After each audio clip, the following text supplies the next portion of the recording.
अहो लोक मला म्हणतात सोन्याचा चमचा घेऊन जन्माला आली. हो आले मी सोन्याचा चमचा घेऊन जन्माला, पण म्हणून काय चमचा तोंडात घेऊन आयुष्यभर बसले नाही. जेव्हा घात झाला आमच्या घरावर, हीच सुप्रिया जी सोन्याचा चमचा घेऊन जन्माला आली आहे ना, आज ताकदीने या अदृश्य शक्तीची ताकदीने दिल्लीत लढते. नाही मला भीती वाटत त्यांची, पण तू जर माझ्यावर घात केलास तर नाही तुला ऐकणार. पण तुमच्या समोर मोडेन, पण आयुष्यात वाकणार नाही म्हणजे नाही. कोणी कुणाच्या उपकारात नसतं, कोणी कुणावर उपकार करत नाही. अहो एक कसले लोक, परवा मला इतक्या वेदना झाल्या. आर पाटील मला मोठ्या भावासारखे होते. माझ्या डोळ्यासमोर आबा गेला, डोळ्यासमोर मी हॉस्पिटलमध्ये उभी होते, डॉक्टरला म्हणत होते अरे कुछ भी करो मेरे भाई को बचाओ. गेला माझ्या डोळ्यासमोर, मी एकटी उभी होते. आबाचा भाऊ तात्या तिथे रडत होते. वहिनी मंदिरात बसल्या होत्या पाठ करत की काहीतरी होईल, काहीतरी आबाला होईल. माझ्या डोळ्यासमोर शेवटचा श्वास माझ्या आबाने घेतला. आणि परवा कोणीतरी आबाबद्दल बोललं. मला खरं सांगा, गेलेल्या माणसाबद्दल कोण बोलतं का?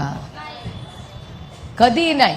कितीही आपल्याला काय शिकवलंय की कोणाच्या घरात जन्म झाला, लग्न असेल आणि मृत्यू झाला तर तिकडे मोठ्या मनाने जायचं असतं. हे आपले संस्कार आहेत. आणि 9 वर्ष आबाला जाऊन झाले आणि हे लोक बोलतात.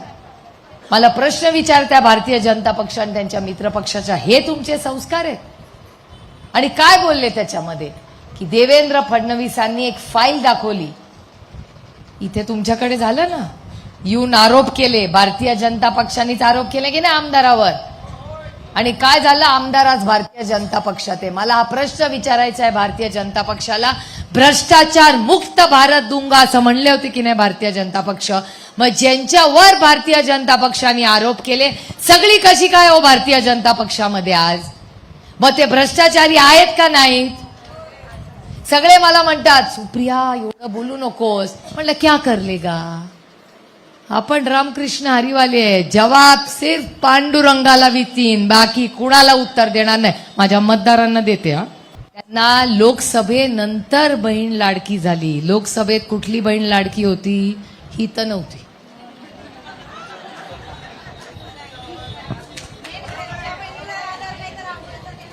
आणि मी तुम्हाला सांगते, मला दुःख एका गोष्टीचं वाटलं. मी नातं माझं उगाच आणत नाही, पण मला एक गोष्ट सांगा, एक तरी बहिणींना लाडकी होती का लोकसभेपर्यंत? तुम्ही असा दणका दिला ना मतदान करून की लगेच लाडकी बहीण योजना आली. ही लोकसभेच्या रिझल्ट नंतर आली. तुम्ही काळजी करू नका, आमच्या भगिनी फार हुशार आहेत. मला तर कोर्टात भांड्याचं तर सोडा, कोर्ट कुठे होतं माहिती नव्हतं. आणि आपल्याकडे काय मराठीत म्हणे, शहाण्यानी कोर्टाची पायरी चढू. ही शाणी डायरेक्ट सुप्रीम कोर्टात चढली. आणि आता 15 दिवसात कोर्टात नाही गेलं की असं वाटतंय अरे बापरे कोर्टातच गेलो नाही. आणि रोज भांडल्याशिवाय दिवसच जात नाही. नवरा म्हणतो बाहेर जाऊन भांडायचं, घरात नाही. खरंच आहे, कधीतरी सत्याच्या बाजूने उभं राहिलं पाहिजे हो. मी का उभी राहिले? मी अर्थातच वडिलांसाठी उभी राहिले, ह्याच्यात काही वादच नाही. पण तेव्हा मलाही वाटत होतं की आज आमच्या घरावर हल्ला केला, आमच्या पक्षावर हल्ला केला, पक्ष काढून घेतला, चिन्ह काढून घेतलं, सगळं आमच्याकडून काढून घेतलं. आमचे वडीलही म्हणू शकत होते नको बाबा या वयात कशा. आमचे वडील म्हणले नाही, जिंकू किंवा हारू लेकिन महाराष्ट्राच्या स्वाभिमानासाठी लढू. जर साहेब 80 वर्षी लढू शकतात तर आपणही लढू शकतो. बायांनो रडायचं नाही आता नंतर. माझ्या आजींनी आम्हाला रडायला नाही शिकवलं, लढायला शिकवलं. जर सुप्रिया, अहो लोक मला म्हणतात सोन्याचा चमचा घेऊन जन्माला आली. हो आले मी सोन्याचा चमचा घेऊन जन्माला, पण म्हणून काय चमचा तोंडात घेऊन आयुष्यभर बसले नाही. जेव्हा घात झाला आमच्या घरावर, हीच सुप्रिया जी सोन्याचा चमचा घेऊन जन्माला आली आहे ना, आज ताकदीने या अदृश्य शक्तीची ताकदीने दिल्लीत लढते. नाही मला भीती वाटत त्यांची. शिकलो ना, तुम्ही पण शिकालो. कशाला पाहिजे कुणाचे उपकार? मान सन्मान प्रत्येक आपल्या आयुष्यातल्या पुरुषाचा करू, पण तू जर माझ्यावर घात केलास तर नाही तुला ऐकणार. आणि ही लढाई आहे, ही आमच्या फक्त स्वाभिमानासाठी आहे. दिल्लीचा मान करू मोठा भाऊ म्हणून, दिल्लीचा मान करू, सन्मान करू, पण तुमच्या समोर मोडेन, पण आयुष्यात वाकणार नाही म्हणजे नाही. छोट्याशा घरात राहू, अर्धी भाकरी खाऊ, पण कष्टाची खाऊ, उपकाराखाली राहणार नाही कोण. मला तो उपकार शब्द आवडतच नाही.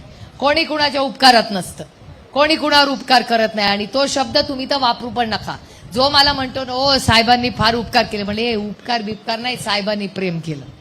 इथल्या पण बऱ्याच लोकांना प्रेम केलं, ते विसरले, हा गोष्ट वेगळा. पण मला बरं वाटते साहेबांचं तुम्ही मगाशी काढलं, साहेबांनी हे केलं ते केलं, नंतर मला वाटलं बरं झालं. इडा बिडा तळो नसलोक असते आपल्याकडे, ती इडी बिडीच्या भानगडी नको, ते तुम्ही बीजेपीकडेच जा बाबा, आमच्याकडे नको. आपल्याला नवीन उमेदीने पक्ष उभा करायचा. कष्ट करू, कष्टाला कमी पडणार नाही. कोण तुमच्यापैकी कमी कष्ट करतं मला सांग का? उठता की नाही पाण्यासाठी सकाळी, रात्री किती पोटऱ्या दुखल्या तरी शेवटचं घरातलं जेवण उन्हात सगळं सापल्या तरी झोपता का? कंबर कधीतरी दुखतेच ना, कुणाला सांगणार. पण जाऊ दे, 2 पोरं झाल्यावर पोटऱ्या आणि कंबर दुखते असं म्हणता की नाही? तसं नाहीये. पण का तुमच्या पोटऱ्या दुखाव्या आणि का तुमची कंबर दुखावी? कारण याचं कारण तुम्ही अन्न व्यवस्थित खात नाही.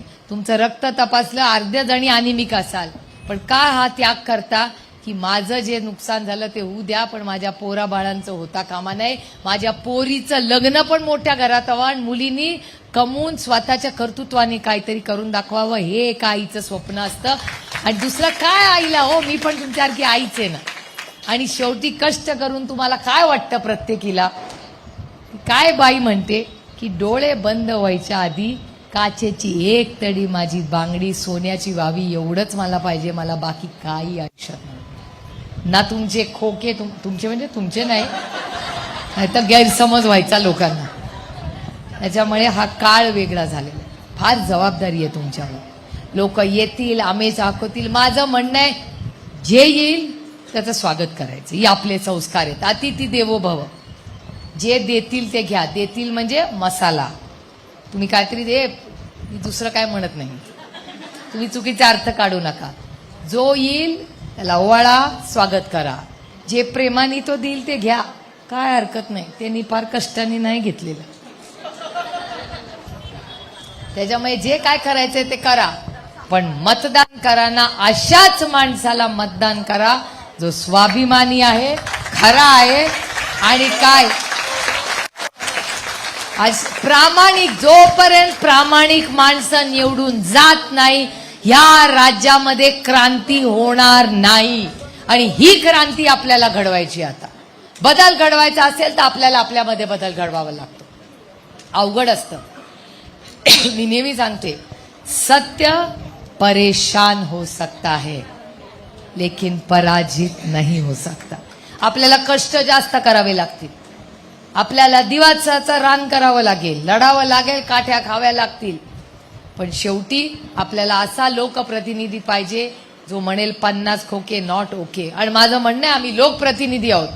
लोकप्रतिनिधीला अधिकार नाहीये. लोक म्हणतात आम्ही खूप हे करतो. लोकप्रतिनिधी आमच्या सेवेसाठी 24 तास आयुष्य द्या. आम्हाला नाही सुट्टी देतायत. कुठे सुट्टीला जाणार? लोकप्रतिनिधी आहोत. त्याच्यामुळे जुन्या काळाचे लोकप्रतिनिधी कसे 24 तास असायचे, तुमच्या सुखदुःखात असायचे. मगाशी ताई मला म्हणाल्या, ताई बाकी भाषणात काही बोलावं, आमच्या पाण्याच्या प्रश्नाबद्दल थोडंसं बोला. आता तुमच्या पाण्याच्या प्रश्नाचा एक नगरसेवकाला मतदान करून आमदार करा, तो सोडवतोय बघा तुमच्या पाण्याचा प्रश्न. सोडवणार ना? आत्ता सुद्धा सोळकोड योजना मीच मंजूर करून आणलेली, करून तिला खो घालायचं त्यांनी काम केलंय. ह्या राज्यामध्ये माझ्या महिला भगिनींच्या डोक्यावरचा हंडा काढण्यासाठी राजकारण जो कोणी करेल ना, त्याच्या घराच्या बाहेर ना, आज इलेक्शन उद्या लाटणं घेऊनच जाऊया आपण. केलंय आमच्या महिलांनी. मग भाऊ तुम्ही आम्हाला शब्द द्या, या सगळ्या महिला तुम्हाला मतदान करतील. आपलं सरकार आल्यावर पहिली आपल्या पालकमंत्र्याची सही झाली पाहिजे, ती यांच्या पाण्याच्या स्कीमसाठी झाली पाहिजे. याच्यासाठी मतं मागतो आम्ही. तुमच्या आयुष्यात चांगला बदल घडण्यासाठी ताई आम्ही मतं मागतीये. हे माझी तुम्हाला विनंती आहे. ऐकायचं, सगळ्यांचं ऐकायचं, सगळ्यांच्या सभांना जायचं, सगळं ऐकायचं, पण सत्याच्या बरोबर उभं राहायचं. आणि हा देश दमदाटीने चाललाय आता. मी तर त्या अदृश्य शक्तीने सांगितलं की हा देश अदृश्य शक्तीच्या मनमानीने चालणार नाही. हा देश भारतरत्न डॉक्टर बाबासाहेब आंबेडकरांच्या संविधानानेच चालणार आहे. म्हणून माझी लढाई भारतीय जनता पक्षाबरोबर आहे. हा देश कुणाच्या मनमाजीने, तुमच्याकडे सत्ता आहे म्हणून काही कराल तुम्ही या राज्यात, ऐसा नाही चलेगा. हा देश संविधानानेच चालेल. मग बीजेपी वाले म्हणतात ओ हे खोटं बोलतात. मी तुम्हाला सांगते, इथे पण आहेत ना भारतीय जनता पक्षावाले, कुणालाही ते म्हणतील तिथल्या इचलकरंजीच्या चौकात माझी बसायची तयारी आहे. मी तुम्हाला सिद्ध करून दाखवीन की भारतीय जनता पक्षाला ह्या देशाचं संविधान बदलायचंय. माझ्याकडे प्रूफ आहे. एक नाही, दोन दोन खासदार ताई म्हणतात की 400 पार झाले, आम्ही संविधान बदलणार. इतक्या दिवस तुम्हाला संविधान आठवलं नाही, आताच कसे काय यांना भारतीय जनता पक्षाला आज, कारण का मतं दिली नाही ना तुम्ही, त्यांचं सगळं मताशीच जुळलेलं असतं.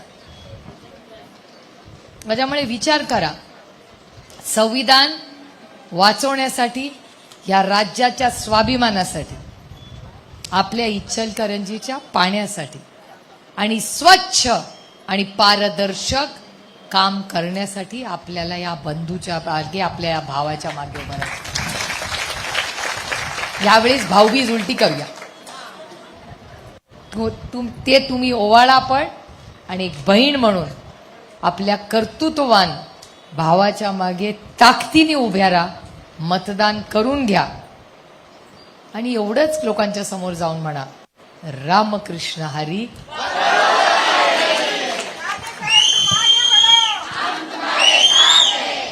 एक चला, आज बराच उशीर झालेला आहे. घरी जाऊन आमचे बंधुराज तुमची वाट बघतायत. पटपट पिठलं भाकरी करा आणि जेवायला घाल.